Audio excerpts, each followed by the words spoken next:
Welcome to Spicy Family Scandals, where real-life drama meets hard-earned wisdom. Today's story is about betrayal, resilience, and the power of standing up for yourself. Let's dive in. It was supposed to be the happiest day of my life. As I stood in the bridal suite, adjusting the delicate lace on my gown, I felt like I was finally stepping into the life I had always dreamed of. The man waiting for me at the altar, Liam, had been my rock for the past 3 years. He knew my secrets, my scars, literally and figuratively, and loved me anyway. Or so I thought. The chaos began just moments before the ceremony. My dad knocked on the door to tell me that my stepmother, Diane, wanted to be included in the family photos. My heart clenched. Diane and I had been at odds for years. She'd married my father a year after my mom's death. And from the start, it was clear she viewed me as an inconvenience rather than family.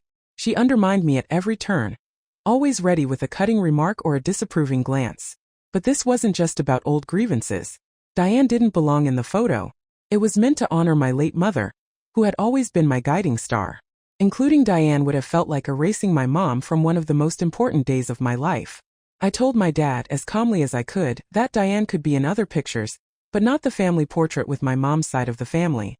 I expected a little pushback, but I didn't anticipate the storm that followed. Diane stormed into the bridal suite, her face flushed with anger. "You think you're so high and mighty, don't you?" she hissed, her eyes narrowing. "Diane, this is not about you," I said firmly, keeping my voice even. "This is about my mom." That's when she snapped.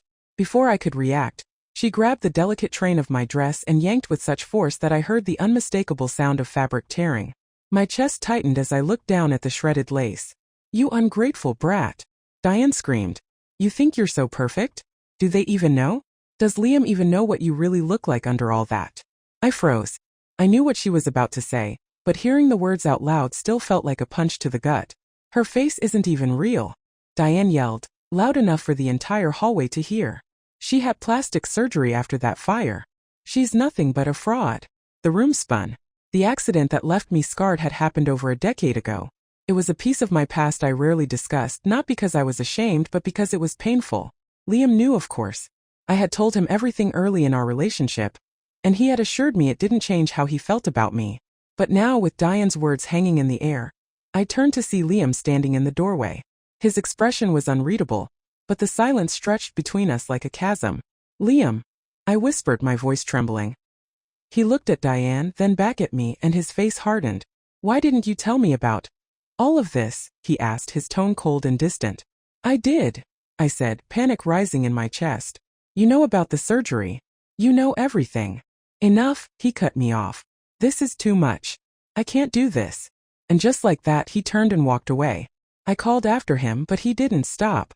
My father, who had been standing silently in the corner, made no move to intervene.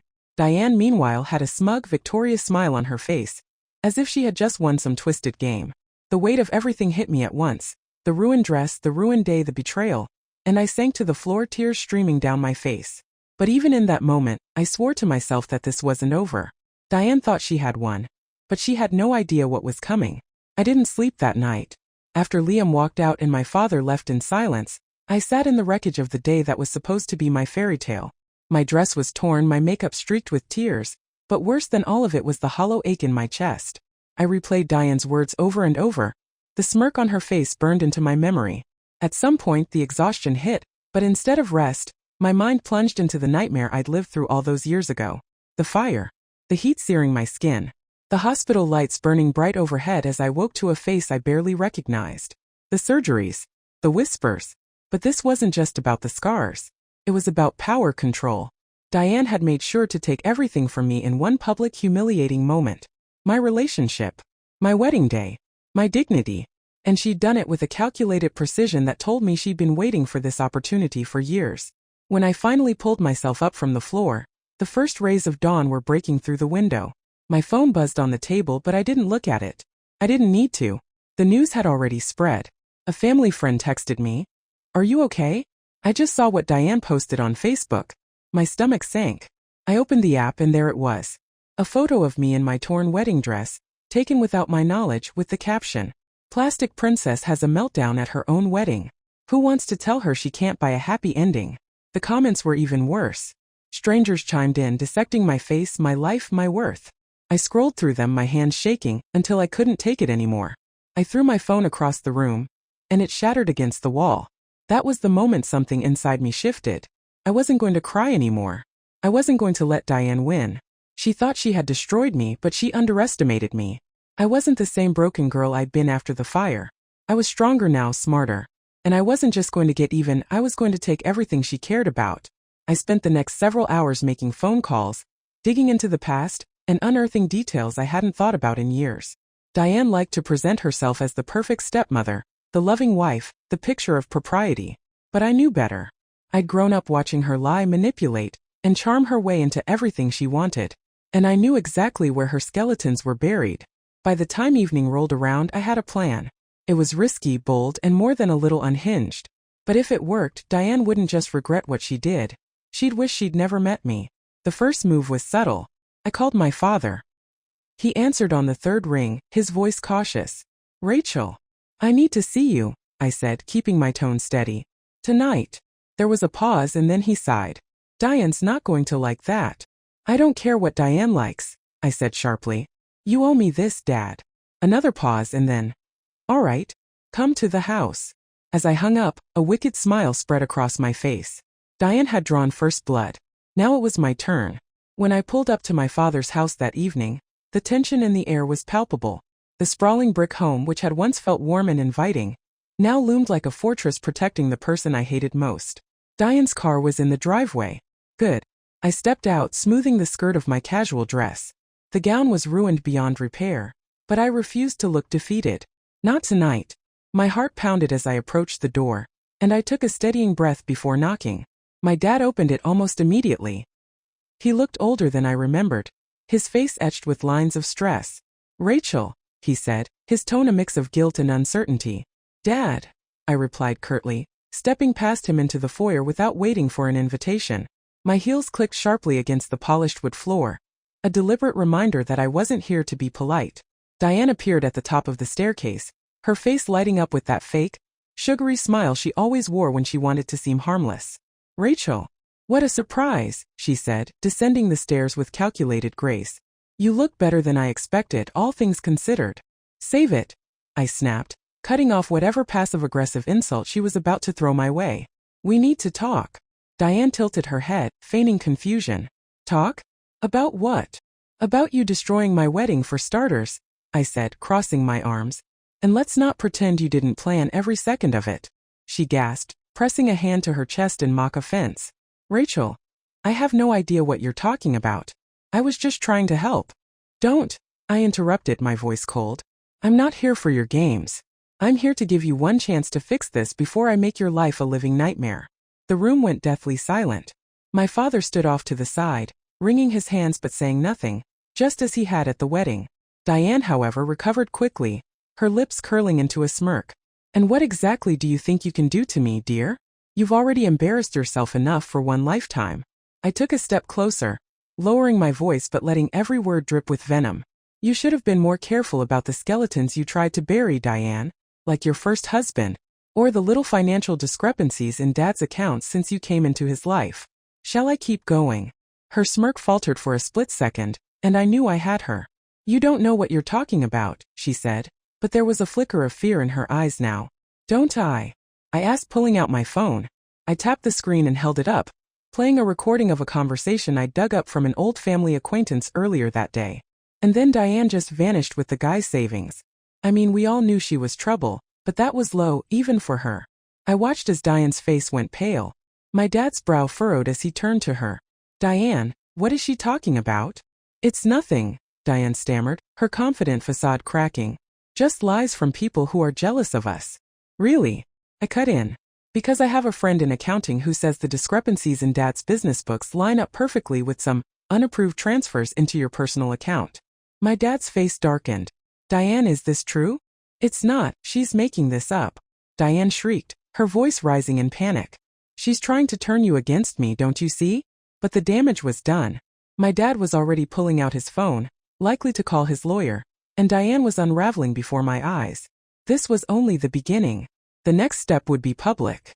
I was going to make sure everyone saw Diane for who she really was. She had taken my wedding day from me, but I was going to take everything from her. Diane's panic was a small, bitter victory, but I knew this wasn't over. People like her didn't crumble overnight. No, she would try to spin this, manipulate Dad, and claw her way out. That's why I needed the next move to be airtight and devastating. I left their house that night without looking back. Diane's shrill voice echoed behind me, alternating between pleading with my father and threatening him. He was too stunned to follow me, still processing the cracks in the facade of his perfect wife. The next morning, I made a call to someone I hadn't spoken to in years, my cousin Emily. She and I had drifted apart after college, but she'd always been sharp, resourceful, and most importantly, she worked as a producer for a local news station. "Rachel," she said when she picked up, her voice laced with curiosity. "This is unexpected." "I need your help," I said, skipping the small talk. There was a pause. "With what?" I took a deep breath and told her everything. Diane's sabotage of my wedding, her shady past, and the financial fraud I had uncovered. By the time I finished, Emily was silent, but I could practically hear her brain working. "This is wild," she finally said. "But if you're serious about exposing her, I need proof. Real proof. Not just hearsay." "I've got it," I said confidently. "Bank statements, a recorded interview from one of her ex's friends, and I can get more. But I need it to go big. Diane thrives on her reputation. If I destroy that, she has nothing left." Emily was quiet for a moment. Then she said, "Okay, send me everything you've got, and let me see what I can do." While Emily worked on her end, I started phase 2. I reached out to Liam.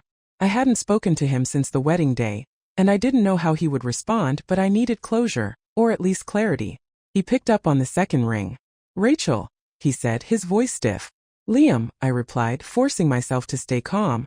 "I need to ask you something, and I need you to be honest with me." There was a pause. "All right. Did Diane get to you before the wedding?" I asked. "Did she tell you anything about me that made you doubt us?" He hesitated and my heart sank. That hesitation told me everything. She said some things," he admitted reluctantly. "About the fire. About how you weren't honest with me about your surgeries." "I told you everything." I interrupted, my voice rising. "You knew about the fire. You knew about the surgeries. What exactly did she tell you?" "She said you were hiding more," Liam said quietly. "That you were still obsessed with your ex, that you've been lying about your past. She made it sound like you were someone I didn't know." I let out a bitter laugh. "And you believed her? On our wedding day? Without even talking to me?" "I didn't know what to think," he said defensively. "She sounded so convincing, and when everything went down at the wedding, You just walked away." I finished for him, my voice cold. "You didn't even give me a chance to explain." "I'm sorry," he said after a long pause. "Sorry doesn't fix this," I snapped. "You let her ruin us. But you know what? You deserve each other." I hung up before he could respond. My hands were shaking, but I felt a strange sense of clarity. Liam wasn't the man I thought he was. He had been so quick to doubt me, so quick to leave, and I realized I didn't want him back. That evening, Emily called me. "I've got good news," she said. "We're running the story. It airs tomorrow night." I smiled for the first time in days. Diane had played her hand, but now it was my turn, and I wasn't just going to expose her. I was going to make sure she never hurt anyone else again. The next day felt electric with anticipation. Emily had kept her promise, and the local news teased the segment all afternoon. Shocking scandal in a prominent family. Secrets revealed tonight at 7. I could imagine Diane seeing it and scrambling to control the narrative. She wouldn't know the full extent of what was coming until it hit, and by then it would be too late. But I wasn't done yet. I had one last card to play. A direct confrontation that would set the stage for the fallout. At 5 p.m., I arrived unannounced at my father's house. Diane opened the door, her face instantly twisting into a mask of anger. "What are you doing here?" she snapped. I didn't wait for an invitation. I pushed past her, stepping into the foyer. My father was sitting in the living room, looking more worn down than I'd ever seen him. His phone sat on the coffee table, no doubt flooded with calls and texts from friends and acquaintances who'd seen the teasers. "We need to talk," I said, looking between the two of them. "Rachel, this isn't a good time," my father said, rubbing his temples. "It's the perfect time," I replied, my voice firm. I turned to Diane, who was watching me with a mix of fury and unease. "You've spent years trying to tear me down, Diane. You lied to Liam, sabotaged my wedding, and humiliated me in front of everyone I love. But the thing you didn't count on is that I'm smarter than you. And now, everyone is about to see exactly who you really are." Her expression faltered. "You're delusional," she hissed. "No one is going to believe your lies." "Oh, they're not my lies," I said with a sharp smile. "They're your truths. You've left a trail of destruction everywhere you've been, and I've got all the receipts. The money you stole from your first husband, the fraud you've been committing under Dad's nose. And that's just the beginning." My father's head snapped up, his eyes narrowing at Diane. "Is this true?" he demanded. "Of course not," Diane said quickly, but there was a tremor in her voice now. "She's trying to ruin us, don't you see? She's jealous, bitter. She's desperate," I interrupted. "She knows it's over. And by tonight, everyone else will know it too. You've built your entire life on lies, Diane, and now it's all coming down." Diane's mask finally cracked. She lunged toward me, her face twisted in rage. "You ungrateful little witch," she spat. "You think you can take me down? I've worked too hard for this." "Stop," my father yelled, stepping between us. "Enough." Diane froze, her chest heaving as she glared at me. "Dad," I said calmly, "if you don't believe me, watch the news tonight. But if you want to protect what's left of your reputation, I suggest you call your lawyer now. Because by tomorrow, Diane won't just be your wife. She'll be your biggest liability."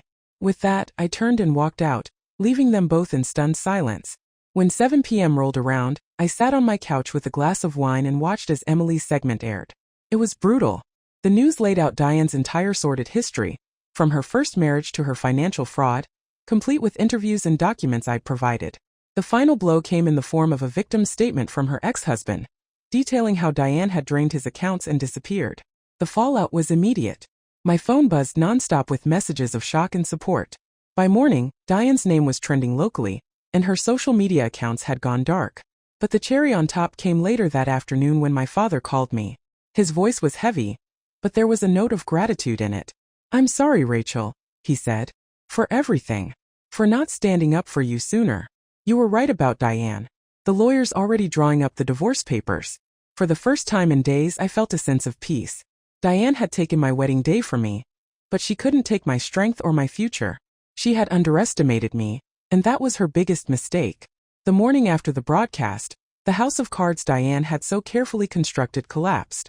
Calls flooded into my father's office, most from friends and business associates stunned by what they had seen. My father, though mortified, had done what I'd advised. He contacted his lawyer immediately after the report aired. Diane, on the other hand, was nowhere to be found. For a brief moment, I thought she might slink away quietly. After all, her schemes had been exposed, her reputation shattered. But Diane wasn't one to accept defeat gracefully. It was mid-afternoon when my phone rang. I recognized the number immediately. "Diane?" Against my better judgment, I answered. "You think you've won?" she hissed, skipping any pretense of civility. "You think you're so clever, don't you?" "Diane," I said coolly, leaning back in my chair. "I don't need to think. I know." Her laugh was sharp and venomous. "You're such a child. Do you have any idea what you've done? You've ruined your father's name, his business. Everything. And for what? A petty vendetta. Ruined." I echoed, feigning surprise. "I think you'll find the only name that's been dragged through the mud is yours. Dad's already cleaning up the mess you made." "You little," she started, but I cut her off. "Save it, Diane. You're done. The lawyer's probably filing the divorce papers as we speak, and when he's finished, you'll be lucky if you walk away with a dime." The silence on the other end was deafening, and for a moment I thought she might hang up. But then her tone shifted, dripping with false sweetness. "You know," she said, "for someone so desperate to protect her family, you've done a great job of tearing it apart. Do you think your father will ever forgive you for what you've done? For humiliating him like this?" My chest tightened, but I didn't let it show. "Dad knows the truth now," I said firmly. "That's what matters." "We'll see about that," Diane replied, her voice dropping to a menacing whisper. "You've underestimated me, Rachel, and you're going to regret it." The line went dead. I stared at my phone, unease prickling at the edges of my victory. Diane wasn't bluffing. She had something planned. But what?